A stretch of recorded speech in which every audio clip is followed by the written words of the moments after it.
এতটাই ঝরঝরে এই জর্দা সেমাইটা হাতের উপর রেখে যদি ফু দেন, বিশ্বাস করুন সেমাইটা কিন্তু আপনার হাতে থাকবে না, উড়ে যাবে, এতটাই ঝরঝরে। ঈদের দিন সকালবেলা এরকম একটা স্পেশাল জর্দা সেমাই যদি সবাইকে পরিবেশন করতে পারেন, দেখবেন সবার ঈদের আনন্দ ডাবল হয়ে যাবে। 1 প্যাকেট লম্বা সেমাই নিয়েছি। এই বাজারে কিন্তু এই ধরনের প্যাকেটে বা অন্যান্যভাবে পাওয়া যায় লম্বা সেমাইগুলো, আপনারা আপনাদের প্রয়োজন মতো নিয়ে নেবেন। সেমাইগুলোকে প্রথমে আমি 4 টুকরো করে ভেঙে নিচ্ছি। আমি আমার পছন্দ মতো সেমাইগুলো সাইজ করে ভেঙে নিব। তবে আপনারা যদি কেউ আপনাদের পছন্দ মতো তৈরি করতে চান, সেক্ষেত্রে কিন্তু আপনারা আপনাদের প্রয়োজন মতো ভেঙে নেবেন। এত বেশি গুঁড়ো করব না, আবার এত বেশি লম্বাও রাখবো না, কারণ আমার পরিবারের আমার শ্বশুর বা আমার ছোট বাচ্চারা তেমন একটা লম্বি খেতে পছন্দ করে না, তাই আমি এই সাইজ করে ভেঙে নিয়েছি। এবার হচ্ছে সেমাইটা রান্না করার জন্য একটা পাত্রে দিয়ে দিচ্ছি 2 টেবিল চামচ পরিমাণে ঘি।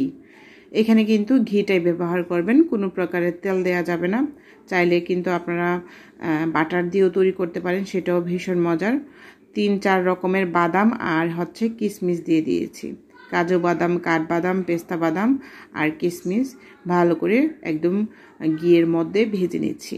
নিয়ে তারপর হচ্ছে সুন্দর একটা স্মেল আসলে এবার সেমাইগুলোকে দিয়ে দিচ্ছি। সেমাইগুলোকে দিয়ে তারপর চুলার জালটাকে মিডিয়াম করে দিচ্ছি। সেমাইগুলো কিন্তু পুড়া যাবে না, পুড়লে আবার খেতে অন্যরকম লাগবে, সেটা আপনাদের আর সেমাই থাকবে না, অন্য কিছু হয়ে যাবে। তাই খেয়াল রাখবেন, সেমাইটা দেওয়ার সময় চুলার জালটাকে একটু নিবু করে দিয়ে সেমাইটাকে প্রথম পর্যায়ে আমি 5 মিনিট ভেজে নিচ্ছি। 5 মিনিট ভেজে নেওয়ার পর তারপর হচ্ছে আমি বাকি উপকরণগুলো ব্যবহার করব। সেমাইটাতে হালকা করে আমি চিনি দিয়ে দিচ্ছি। চিনিটা আপনারা আপনাদের টেস্ট অনুযায়ী দিয়ে দিবেন। আর এখানে দিচ্ছি 1 চিমটি পরিমাণে লবণ। যারা মিষ্টি খাবারে লবণ খেতে পছন্দ করেন তারা দিতে পারেন।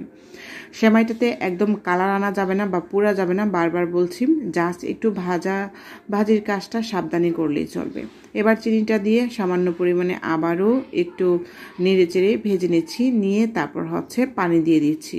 যে পাত্রটাতে আমি চিনি দিয়েছি সেই পাত্রতেই কিন্তু 1 কাপ পরিমাণে পানি দিচ্ছি। যদি লাগে পরে 2-1 টেবিল চামচ পরিমাণে পানি লাগতে পারে, তবে শিওর না।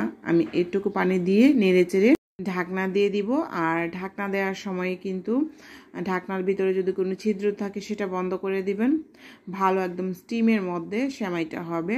আর চুলার জালটাকে একদম নিবু করে দিচ্ছি, যাতে করে সেমাইয়ের যে পানিটা দিয়েছি সেটার আর সেমাইটা ব্যালেন্সটা ঠিক থাকে। অনেকে একবারে পানি দিয়ে বোকামি করেন, এতে করে কিন্তু সেমাইটা একদম দলা পেকে যায়, সেটা আর সেমাই হয় না। তো এবার ঢাকনাটা উঠিয়ে আমি 2টা কাঁটা চামচ দিয়ে একটু ছাড়িয়ে নিচ্ছি এভাবে করে। তো ছাড়িয়ে নিয়ে দেখবেন যে কত বেশি, প্রথমেই দেখা যাচ্ছে যে সেমাইটা কত বেশি ঝরঝরে লাগছে। মাশাআল্লাহ, সেমাইটাতে যে পাত্রতে আপনারা চিনি ব্যবহার করবেন সেই পাত্রে মেপে তারপর হচ্ছে পানি ব্যবহার করবেন। যদি মনে করেন একটু কম মনে হচ্ছে, তারপর হচ্ছে পরবর্তীতে 2-3 টেবিল চামচ পরিমাণে দিতে পারেন। তবে একবারে বেশি পানি দেওয়া যাবে না, একবারে বেশি পানি দিলে কিন্তু এটা একদম দলা পেকে যাবে।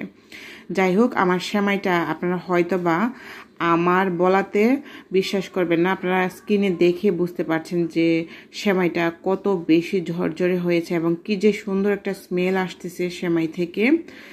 এবার হচ্ছে প্রয়োজন মতো যে কোনো ড্রাই ফ্রুটস দিতে পারেন। আমি আমার পছন্দ মতো 3-4 রকমের বাদাম, কিশমিশ উপর থেকে দিয়ে সুন্দর করে ডেকোরেশন করে নিচ্ছি। আর এই সেমাইটা বিশ্বাস করুন, নর্মাল ফ্রিজে রেখে আপনারা 1 সপ্তাহের মতো খেতে পারবেন। ঈদের দিন তৈরি করলে তো এই সেমাইটা এমনিতেই গায়েব হয়ে যাবে, এত বেশি মজার। তো সেমাইটা আমি চেষ্টা করেছি সমস্ত টিপস সহকারে আপনাদের মাঝে শেয়ার করার জন্য। জাস্ট 1 প্যাকেট সেমাই দিয়ে কিন্তু অনেকজন খেতে পারবেন। আজকের রেসিপিটা আপনাদের কাছে কেমন লেগেছে অবশ্যই কমেন্ট করে জানাবেন।